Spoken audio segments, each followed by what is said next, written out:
Hoy vamos a introducirnos en el maravilloso mundo de la mente, la fábrica de los pensamientos que se generan en el espíritu. Lo haremos de la mano de la ciencia, bajo la égida de la doctrina espírita, que da respuesta a muchas de las incógnitas que confunden hoy a la comunidad científica. Quiero dar las gracias. El cerebro físico es el mayor órgano del sistema nervioso central. Forma parte del centro de control de nuestro cuerpo físico. La neurona es la célula del sistema nervioso. Durante muchos años se pensó que las fibras de las neuronas estaban unidas, con lo cual el impulso nervioso pasaba de una a otra. Fue gracias a los estudios del médico español Santiago Ramón y Cajal que se descubrió la hendidura sináptica, un pequeño espacio de entre 20 a 40 nanómetros que separa las neuronas. Al no estar ligadas, como hasta finales del siglo XIX se creía, este espacio sugería algún tipo de interacción entre ellas. Esto supuso un misterio. ¿De qué manera podían comunicarse estas neuronas? El farmacólogo alemán Otto Loewi estaba estudiando esta cuestión. Era un hombre que dormía muy mal, tenía insomnio. Sin embargo, una noche tuvo un sueño muy especial, en el cual visualizaba un experimento que podía dar respuesta a esta cuestión. Se levantó en plena noche, lo escribió en un papel, pero la mañana siguiente no fue capaz de descifrar lo que había escrito durante la noche. Afortunadamente, la noche siguiente tuvo el mismo sueño. Esta vez se levantó rápidamente y se dirigió a su laboratorio para ponerlo en marcha. El experimento consistía en lo siguiente, en extraer 2 corazones de rana. Los corazones de rana permanecen latiendo unos minutos después de haber sido extraídos de su cuerpo. En uno de ellos dejó unido el nervio vago. Puso cada corazón en una cubeta. Entonces comenzó a estimular el nervio vago y vio que el corazón ralentizaba la frecuencia de su latido. Comenzaba a latir más lento. Pasó el líquido de esta primera cubeta a la segunda y el segundo corazón igualmente comenzó a latir más lento. Esto significaba que el nervio vago había liberado algún tipo de sustancia química que había quedado recogida en el baño. Fue de esta manera como se descubrió la existencia de los neurotransmisores. Las señales saltan este pequeño espacio entre las neuronas mediante el auxilio de ellos. Las comunicaciones entre neuronas por la liberación de un neurotransmisor se denominan sinapsis. La idea de que existían vías eléctricas que conectaban el cerebro con el resto del cuerpo no se estudió sistemáticamente hasta la década de 1930, cuando el neurocirujano canadiense Wilder Penfield comenzó sus estudios con pacientes que tenían epilepsia, que sufrían graves crisis que podían resultarles letales. Wilder les aplicaba cirugías extrayendo partes de su cráneo. Como el cerebro físico no tiene sensores de dolor, utilizaba un anestésico local. De esta manera, podía comunicarse con ellos directamente. A través de una serie de electrodos estimuló las distintas zonas del cerebro, elaborando un mapa de la corteza motora que podemos ver en la imagen. Vemos aquí que cada zona del cerebro estimulada correspondía a una parte del cuerpo. La neurociencia continúa investigando sobre el cerebro con nuevas tecnologías como resonancias magnéticas nucleares, escáneres electroencefalográficos, tomografías computerizadas por emisión de positrones, o en los últimos años con la técnica Clarisy, una novedosa técnica que consiste en utilizar un hidrogel que extrae el lípido sin dañar los tejidos. Así conseguimos un cerebro transparente. Los investigadores pueden adentrarse en él con tecnología tridimensional e incluso diferenciar las distintas partes utilizando químicos que lo diferencian por colores. La neurociencia continúa su camino tratando de desentrañar los secretos moleculares, genéticos y neuronales del cerebro, buscando crear un mapa con todas las neuronas y sus rutas. Pero yo me pregunto, queridos investigadores, ¿y si estuvieran buscando el origen del pensamiento en el lugar equivocado? Se han descrito numerosos casos de personas que han llevado una vida completamente normal, sin ninguna disfunción cognitiva, sin disponer de masa encefálica, sin disponer de cerebro. Algunos, como el curioso caso de un alumno de la Universidad de Sheffield, en Reino Unido. Este alumno acudió a su profesor, el doctor John Lorber, porque tenía frecuentes dolores de cabeza. El doctor, al ver que su cabeza era algo más grande de lo normal, decidió hacerle un escáner. Lo que no podía imaginarse era que iba a encontrarse un cráneo prácticamente lleno de líquido cefalorraquídeo. Este alumno, con un cociente intelectual de 140 en la frontera de la genialidad, sufría un cuadro crónico de hidrocefalia que le había borrado prácticamente el cerebro. Sin embargo, se licenció con una nota de sobresaliente en esta carrera, la que estaba haciendo, la carrera de matemáticas. Este caso es de 1980. A día de hoy se sigue analizando. Tenemos documentados algunos casos más en el que visualizamos personas que llevan su vida normalmente, sin disfunciones cognitivas, sin disponer, sin embargo, de algunas partes de su cerebro. Podemos encontrar también algunos ejemplos en el libro Cerebro y Pensamiento de Ernesto Bochano, que les invito también a su lectura. Continuamos razonando que la inteligencia puede permanecer intacta a pesar de la destrucción total o parcial del cerebro, lo que nos lleva a demostrar la existencia de un cerebro espiritual, inmanente a nuestro cerebro físico. Mi hijo Nicolás, que tiene 8 años, cuando le hablé de este cerebro y que pertenecía al periespíritu, me dijo que por qué no le llamábamos a este cerebro el pericerebro. Y me pareció un nombre extraordinario, con una lógica pues maravillosa, como es la que tienen los niños. Así que les presentamos al pericerebro. El cerebro físico no es, pues, más que un receptor, un potente computador que procesa y ejecuta, teniendo una parte fundamental en este proceso la glándula pineal, una pequeña glándula endocrina situada en la pared anterior y suelo del tercer ventrículo, que según nos describe André Luiz, es la glándula física de la vida mental y la glándula de la mediunidad. Con la finalidad de conocer el origen y recorrido del pensamiento, vamos a desplegar ahora una visión holística de nuestro ser, de nuestra composición, comenzando con el espíritu. El espíritu es la chispa, la centella, la claridad etérea, nuestra esencia. El espíritu es el foco de la conciencia y de la personalidad. Del espíritu parte el origen del pensamiento, que llegará al siguiente cuerpo, el cuerpo mental, el cuerpo más cercano al espíritu, de donde parten inicialmente las corrientes de pensamiento. El cuerpo mental conformará la forma del siguiente cuerpo, el periespíritu, el modelo organizador biológico que organiza y dispone todas las funciones fisiológicas y psicológicas de nuestro cuerpo físico. El espíritu no puede disfrazar las cualidades de su fluido, pues el periespíritu refleja el pensamiento que parte, que nace del espíritu. Encontramos un cuerpo intermedio por donde circula la corriente de fluido vital. Es el doble etérico, el responsable de la vitalización magnética del cuerpo físico, del funcionamiento de sus órganos. Y por último tenemos la herramienta por todos conocida, nuestro cuerpo físico. El cuerpo físico servirá en muchos casos para drenar las toxinas que el periespíritu pueda tener, fruto de sus desequilibrios, que siempre partirán de la mente. Como nos dice el mentor Alejandro en el libro Misioneros de la Luz, cada célula física es instrumento de determinada vibración mental. El pensamiento realizará un largo recorrido en un espacio infinitesimal de tiempo, desde el espíritu que lo genera hasta llegar a nuestro cerebro físico.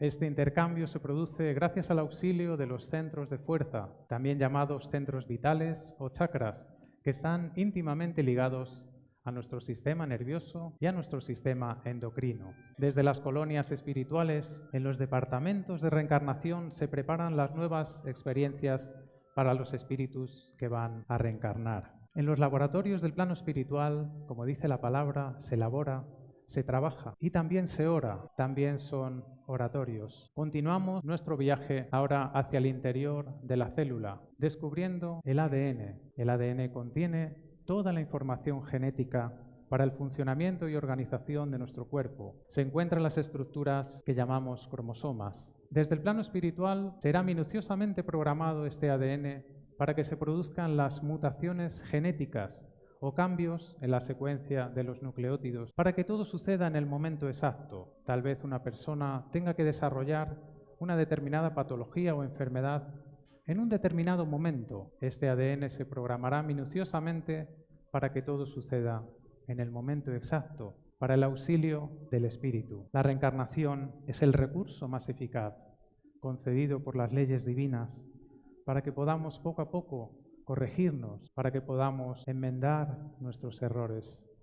Estas activaciones en el ADN, estas mutaciones, no debemos contemplarlas como un castigo. Se trata de aprendizaje, se trata de nuevas oportunidades que nos brinda nuestro Padre Creador. Dios no permite ni un instante de sufrimiento de una de sus criaturas sin una finalidad mayor. Continuamos adelante con la ciencia de la Tierra, donde desgraciadamente por el momento no se ora lo que se debería en los laboratorios. Vamos a acercar hoy dos experimentos interesantísimos que se han realizado con el ADN y para los cuales la ciencia actual no ha encontrado una explicación. El primero se realizó en el Instituto Hermath en el año 92.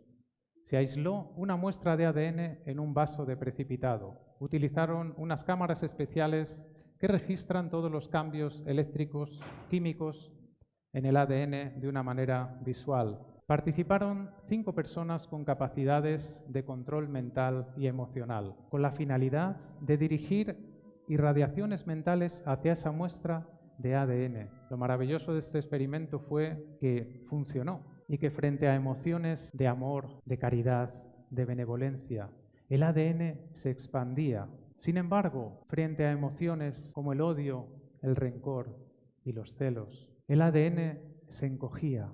Los resultados fueron irrefutables. La molécula de ADN cambiaba sin ser manipulada físicamente, solo con el poder de las irradiaciones mentales.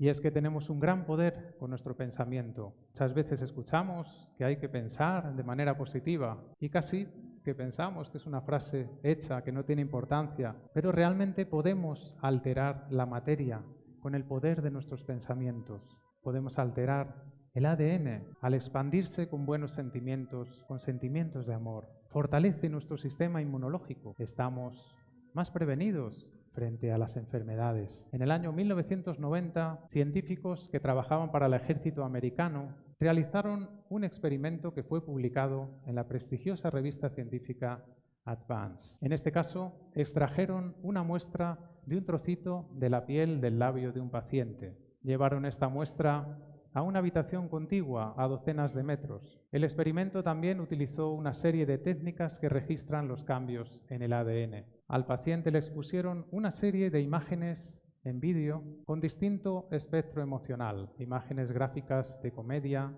de guerra, de amor, para que registrara distintos picos en su emoción.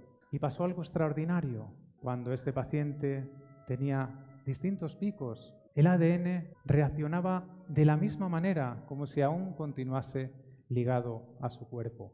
El doctor Clay Baxter fue más allá y, con un reloj atómico para la medición simultánea de las respuestas, distanció la muestra a más de 500 kilómetros del paciente, siendo los resultados idénticos. La muestra de ADN reaccionaba como si aún estuviese ligado al cuerpo físico. Los científicos no encontraron explicación para esta conexión a distancia. Nosotros, con el estudio de la doctrina espírita, sí lo hacemos, a través del estudio del periespíritu o cuerpo espiritual, como modelo organizador biológico con su propiedad de expansibilidad.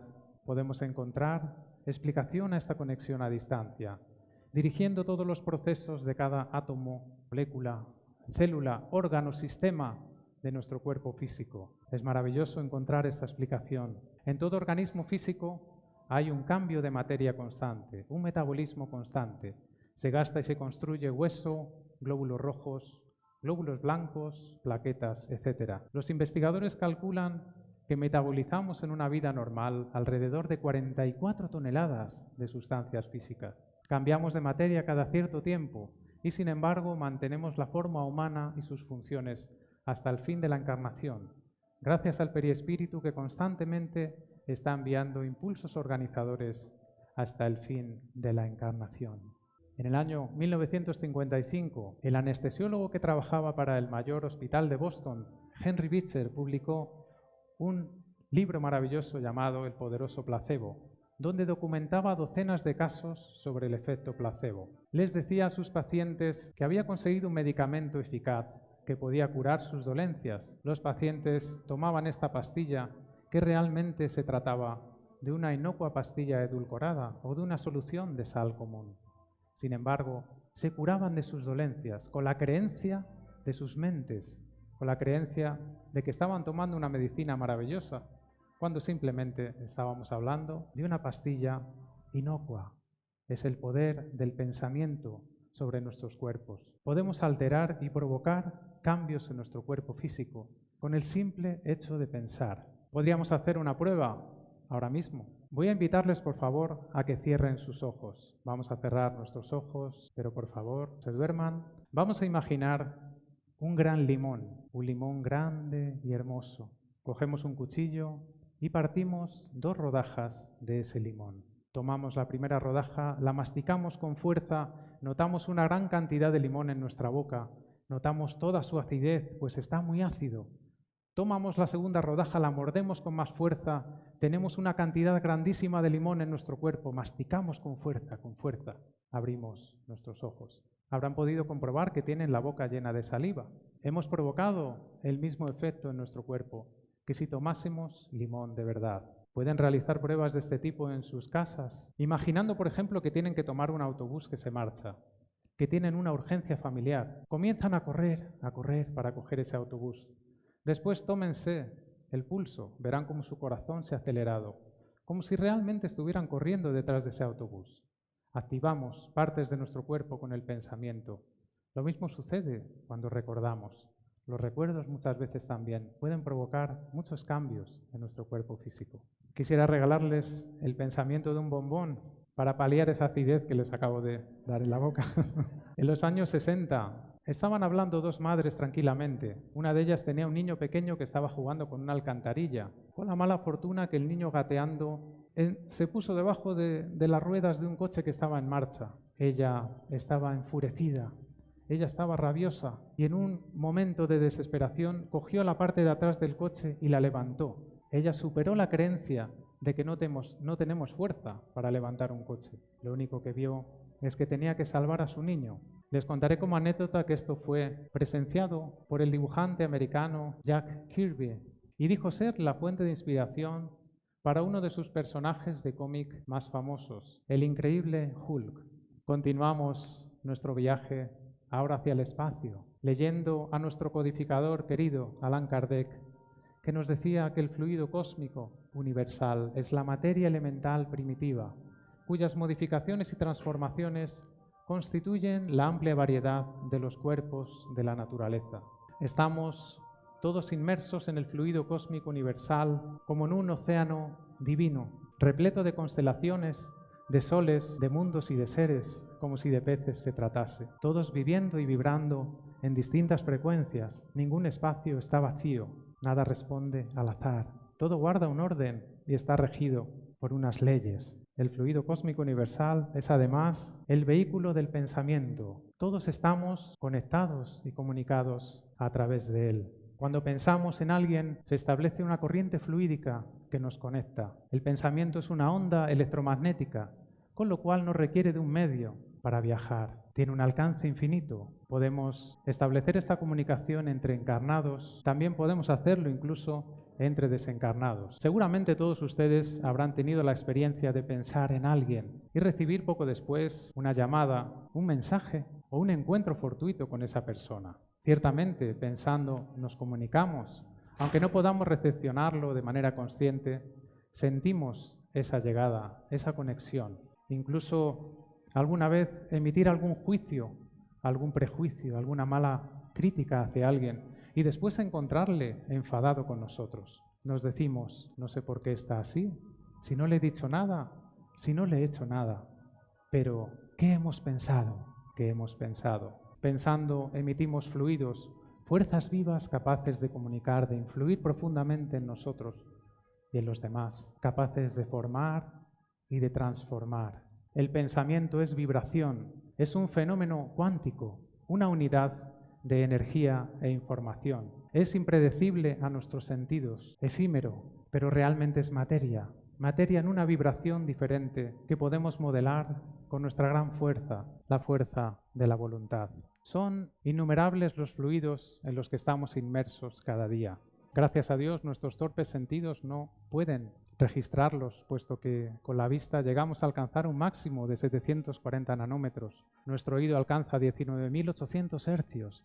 La mayor parte de las vibraciones no las percibimos y, sin embargo, nos están afectando. Con la proliferación de las tecnologías, están cada vez más en boga las redes sociales, donde se distribuyen miles de mensajes cada día. Quisiera hacerles la reflexión de que también estas redes sociales son redes de pensamientos, a los cuales también nos conectamos. Pensamientos que pueden ser buenos o pueden ser malos. Adquiramos responsabilidad en cuanto a los mensajes que distribuyamos por estas redes. Podemos leer en la Génesis que para los espíritus el pensamiento y la voluntad son lo mismo que la mano para el hombre. Por el pensamiento imprimen a esos fluidos tal o cual dirección, los aglomeran, combinan o dispersan y organizan con ellos conjuntos que presentan una apariencia y color determinados. Los espíritus pueden presentarse con los objetos, con las ropas que tenían en anteriores existencias. Se presentan a los médiums o a sus semejantes en el más allá.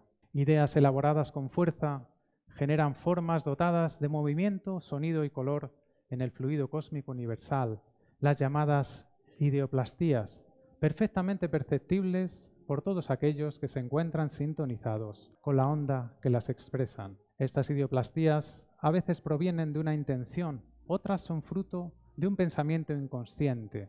Basta que el espíritu encarnado o desencarnado piense algo para que se produzca una forma en el fluido cósmico universal. Estas ideoplastías pueden quedarse impregnando lugares. Es por eso que a veces llegamos a un lugar y nos encontramos incómodos. Tenemos una sensación que nos oprime. Sin embargo, entramos a otros lugares donde estamos en paz, sentimos una sensación maravillosa. Esto es fruto de las ideoplastías que se encuentran impregnando los lugares. El periespíritu refleja el pensamiento y de algún modo se fotografía en él. Por eso invitamos a la vigilancia de los pensamientos, pues todo lo que pensemos vamos a verlo reflejado.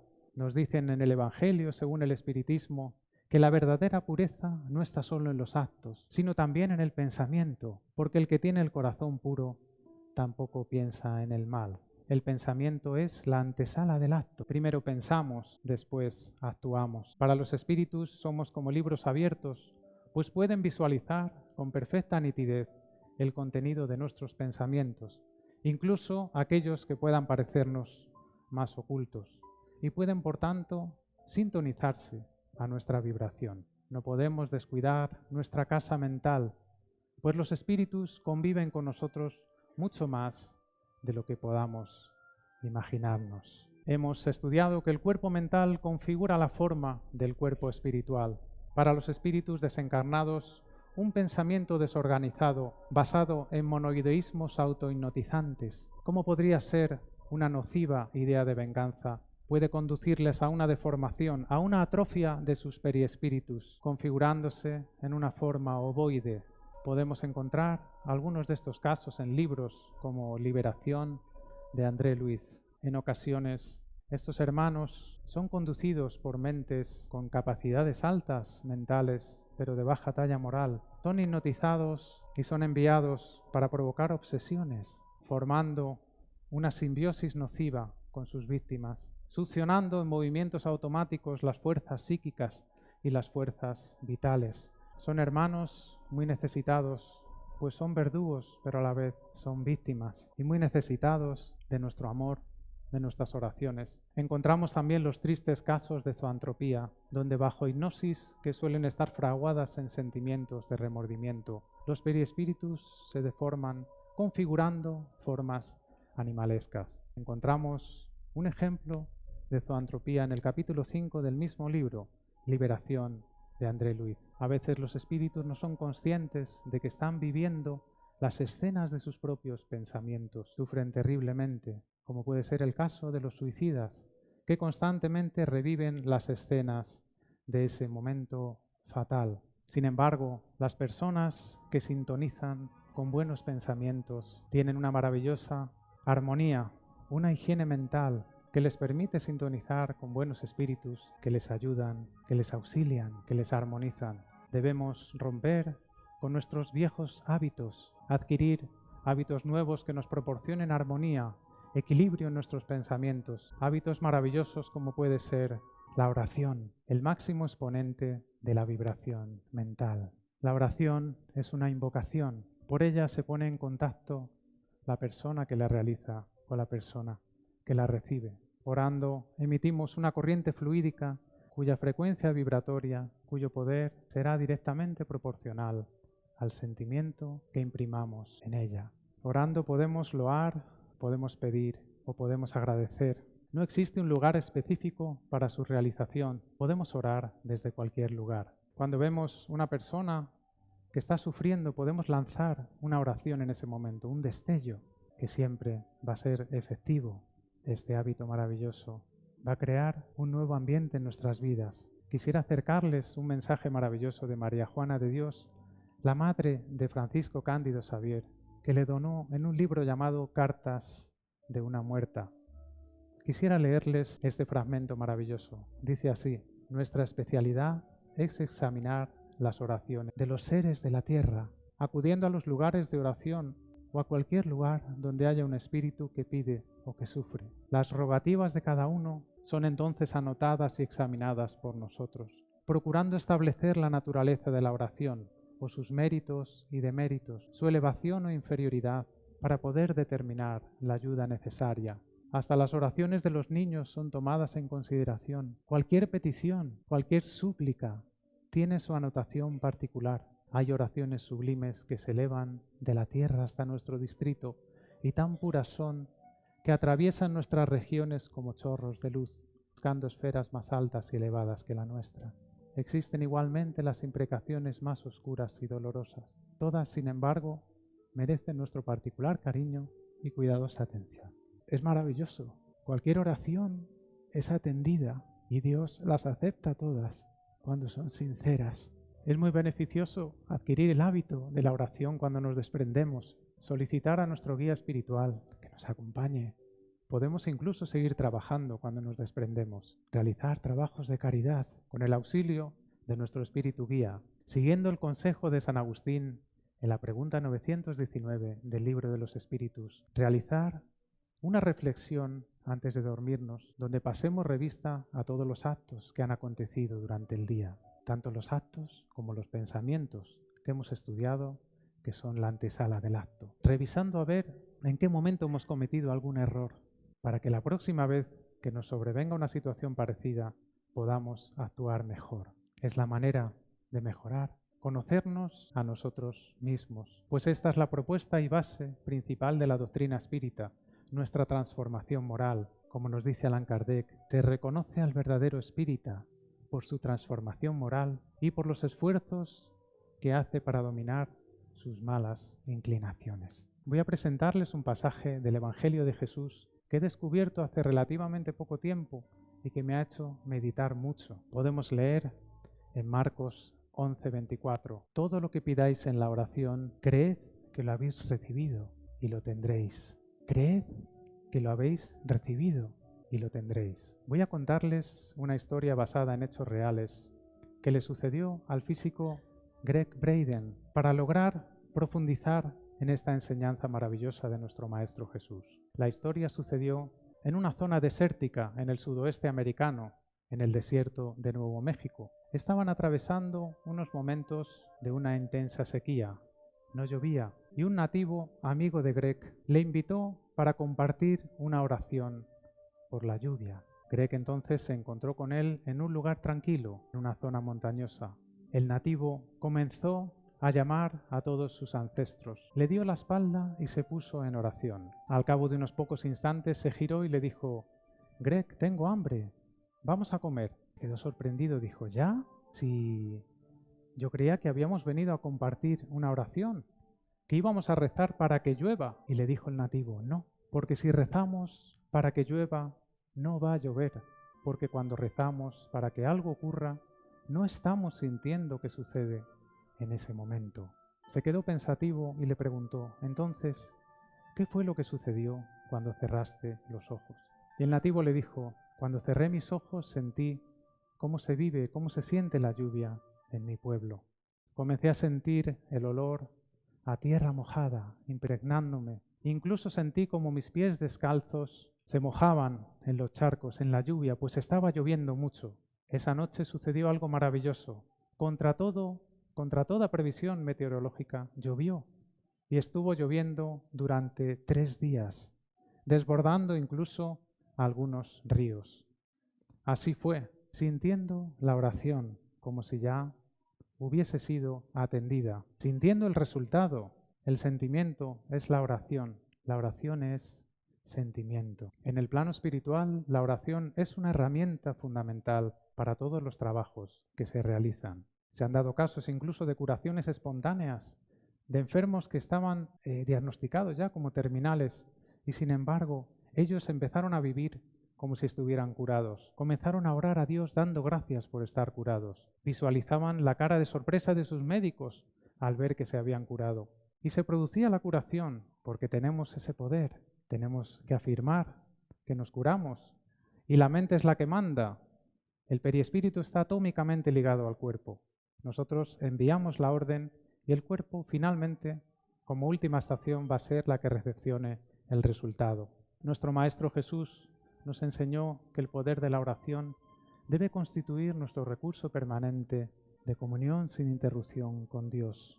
Es necesario cultivarla para que ella se torne un elemento natural en nuestras vidas, como la propia respiración, desde el corazón, siempre con amor, siempre con amor, siempre con amor. Muchísimas gracias por su atención y mucho amor para todos. Gracias. Gracias.